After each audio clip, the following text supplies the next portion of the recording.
ने स्वप्न देखा कि उनका राज्य छिन गया है, कई दिनों से उनको भोजन नहीं मिला। भूख से व्याकुल होकर के उन्होंने भिक्षा मांगी, उसमें कुछ दाल चावल मिला। उसको एक मिट्टी के हांडिया में उपले बिन करके उसको पकाया।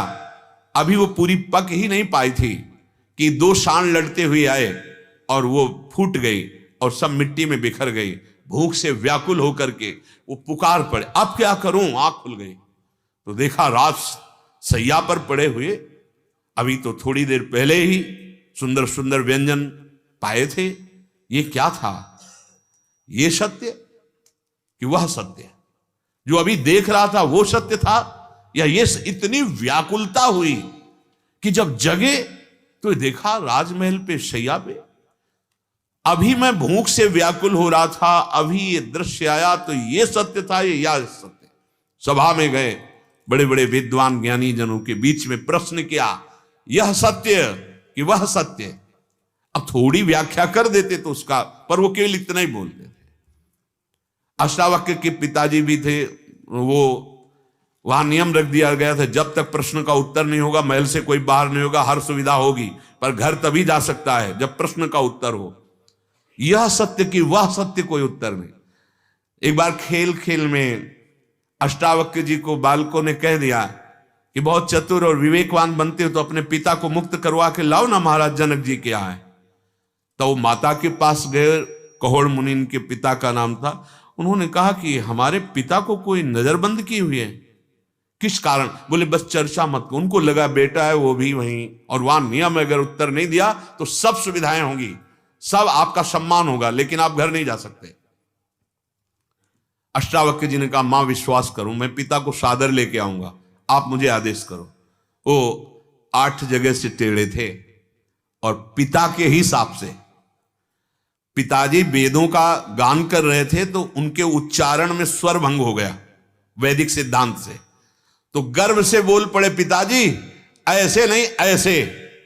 तो मुड़ करके देखा और कहा कौन बोला?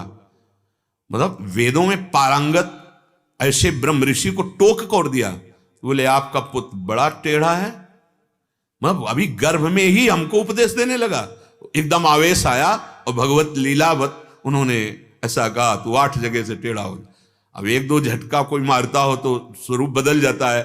8 जगह से टेढ़े, जीव सभा में गए तो सब एकदम हंस पड़े, नवीन अवस्था और 8 जगह से टेढ़े। उनका हमने तो सुना था कि यहां ज्ञानियों की सभा बैठती है और मुझे तो केवल चमड़े की पहचान और हड्डियों की पहचान करने वाले लोग दिखाई देते हैं। जनक जी ने कहा ऋषि कुमार, एक वलकल की केवल लंगोटी, ऋषि कुमार आप ऐसा कैसे ऐसे विद्वानों का अपमान कर रहे हो? तो उनका विद्वान ज्ञानी इस सभा में हंसे क्यों? बोले आपकी चाल और आकृति देखकर। हाँ, तो ढांचा मांस चमड़ा और हड्डियों से ही तो बना हुआ है ना। ज्ञानी की दृष्टि तत्व में होती है या हड्डी मांस और त्वचा में होती है? सब पूरी सभा सन्न रह गई। एक 9 किशोर ऋषि बालक सबके मुख बंद। हाँ बोल जनक, बोल तेरा क्या प्रश्न है? उनका यह सत्य कि वह सत्य? बोले ना यह सत्य न वह सत्य। जिस समय तू जागृत में था तो स्वप्न मिथ्या आया, और जब तू स्वप्न में था तो जागृत मिथ्या हो गया। जो कुछ क्षणों में मिथ्या हो जाता है वो सत्य कैसे होता है? जो सत्य होता है वो त्रिकाल सत्य होता। जनक जी खड़े हो गए और हाथ जोड़कर चरणों में और कहा मैं गुरु रूप से आपका वरण करता हूं।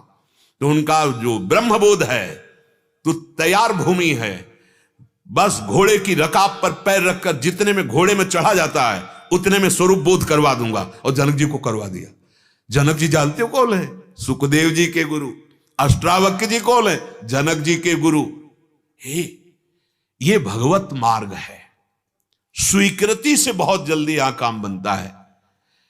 अगर हम क्रियाओं से देखें तो हम कभी भगवत प्राप्ति नहीं कर पाएंगे, क्योंकि 3 गुणों का प्रवाह बहता रहता है। जैसे स्वप्न में एक मन के सिवा कुछ नहीं था, वही मन दुख बना, वही सुख बना, वही लाभ, वही हानि। ऐसे जागृत में आपका सपोर्ट और मन ये मिल करके हमको फंसा दिया। सच्ची मानना जैसे स्वप्न में सैकड़ों लोगों ने हमें घेर लिया और लाठी से पीट रहे हैं, वो सैकड़ों केवल मैं ही मैं था, दूसरा नहीं था प्यारे। वो वस्तुएं, वो पदार्थ, वो सब भय या सुख केवल मैं था मन के साथ और कुछ नहीं। ऐसे ही अंतःकरण का अहम धर्म, देहाभिमान और मन, ये मिलकर ये पूरी सृष्टि का भान करा रहे हैं। सत्य कह रहा हूं, यदि जागृत हो जाओ अभी ज्ञान में, तो जो भगवान अर्जुन को कहते मत्तः परतरम नान्यत् किंचिदस्ति धनंजय, मेरे सिवा कोई और नहीं, वासुदेवा सर्वमिति, वही आपको दिखाई देने लगेगा जो गोपी जनों ने देखा, जित देखूं तित श्याममयी। तो भगवान कह रहे हैं कि सुषुप्ति में भी क्रिया होती रहती है। जैसे कल चर्चा में कहा था, आप सोच सकते हैं गाढ़ नींद में क्या क्रिया हो रही है, हम अक्रिय है नहीं। ये कहते हैं कि आपने यार जगा दिया कच्ची नींद में, अब अच्छा नहीं लगा हमको, मतलब क्रिया हो रही थी। अभी कच्ची नींद का मतलब अभी नींद परिपक्व नहीं हुई थी, तो क्रिया अगर नहीं हो रही तो परिपक्व कैसे हो जाती, वो जागृत कैसे हो सकता है अगर उसमें क्रिया ना होती। बोले मूर्छा में भी क्रिया होती, अगर मूर्छा में चेतनात्मक क्रिया ना होती तो जागृत ही नहीं होता। कोई भी एक क्षण भी कर्म किए बिना नहीं रह सकता। श्री भगवान कह रहे हैं अवसहा, प्रकृति से बला जबरदस्ती उसमें क्रियाएं होती रहती है। प्रकृति अवसहा, प्रकृति के परवश होकर कर्म होते ही रहते हैं। और प्रकृति 3 गुणों से युक्त है, कभी तमोगुण, कभी रजोगुण, कभी सतोगुण। इसलिए कभी भयानक पाप बनता है, कभी थोड़ा पुण्य बन जाता है, कभी थोड़ा भक्ति का भाव आने लगता है, कभी फिर वही भोगों का भाव, वही राक्षस। ये क्रम चल रहा है, क्रम। इसी से मुक्त होने के लिए मानव देह मिला है, इसी जाल से मुक्त होने के लिए। त्रैगुण्य विषया वेदा निस्त्रिगुण्य भवार्जुन, त्रिगुणातीत है प्रभु का नाम, प्रभु की लीला, प्रभु का रूप, प्रभु की सेवा। ये जो आप कर रहे हैं ना, ये त्रिगुण के अंतर्गत नहीं है, शुभ अशुभ कर्म नहीं है, ये भागवतिक कर्म है। ये भगवान को वश में करने वाला है। जैसे नाम जप कर रहे है तो क्रिया भी, जिह्वा से जप रहे, शरीर से सेवा कर रहे, मन से बार बार चिंतन कर रहे, ये आपको भगवत प्राप्ति कराएगी। ये गुण धर्म के अंतर्गत नहीं है। भगवान का नाम, भगवान का रूप, भगवान की लीला, भगवान का धाम, ये त्रिगुणातीत है। नहीं तो परवश होकर जबरदस्ती 3 गुण आपसे कर्म कराते रहेंगे। आप देख रहे हैं, अगर आपसे निषिद्ध कर्म हो रहे हैं तो आप साधक हैं ही नहीं। साधक नाम जप के प्रभाव से निषिद्ध कर्म को रोकता है। ऐसा नहीं कि हम परवश होकर जो मन कहे सो वही करते चले जा रहे हो, साधक नहीं, विषयी है, वो परमार्थ का पथिक नहीं हो सकता। जो मन में आया तो जबरदस्ती मन करवा लिया, ऐसा नहीं है। भूल न दे कुमारक पाऊं, तुम्हारे नाम जप में कमी है, तुम ढील दे रहे हो, छूट दे रहे हो अपने मन को। तुम्हें मनोरंजन अच्छा लगता है, सांसारिक भोगों में मनोरंजन करना अच्छा लगता है, आप बहुत त्रुटि कर रहे हैं। कोई भी परमात्मा प्राप्ति के मार्ग में चलने वाला साधक निषिद्ध कर्म कर ही नहीं सकता, चाहे वो गृहस्थ हो चाहे विरक्त हो। निषिद्ध कर्म जिसे रोका गया कि ये नहीं करना चाहिए, ज्ञान ही नहीं रह रहा है कि हमको क्या करना है क्या नहीं करना है। बड़े भाग्यशाली हैं जो शास्त्र स्वाध्याय करते हैं, सत्संग सुनते हैं, फिर उसका मनन करके निर्णय करते हैं कि ये करना चाहिए, ये नहीं करना चाहिए। भगवान ने यहां वर्णन किया कि केवल स्थूल शरीर की क्रियाओं की ही गणना नहीं है, सूक्ष्म शरीर और कारण से सब क्रियावान है।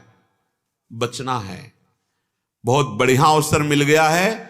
शारीरिक, वाचिक, मानसिक जितनी क्रियाएं हैं, अगर वो भगवत विमुख है तो सब फंसाने वाली हैं, सब दुख देने वाली हैं। इसलिए शरीर को, मन को, वाणी को, स्वयं को प्रियाजू के चरणों में अर्पित कर दो। जो भी कर्म करो प्रियाजू को समर्पण कर दो। राधा राधा राधा, वो हमें बचा लेंगे। तेषामहं समुद्धरता मृत्यु संसार सागरात, बचा लेंगे युगल सरकार। नहीं, कोई बचाने वाला नहीं। हमारे कर्मों में इतना बल नहीं है कि हमारे संचित कर्म को भस्म करके, क्रियमाण को निष्फल करके, प्रारब्ध को निष्प्रभावित कर दें। ये केवल लाडली जू की कृपा से। इसलिए सबसे प्रार्थना है जिनके कानों में शब्द पहुंच रहे हैं, क्यों में वो छोड़ो, भगवद आश्रित होकर राधा राधा राधा जपो। जो भी नौकरी व्यापार व्यवहार कर रहे हो वो प्रभु को समर्पित कर दो। इसी जन्म में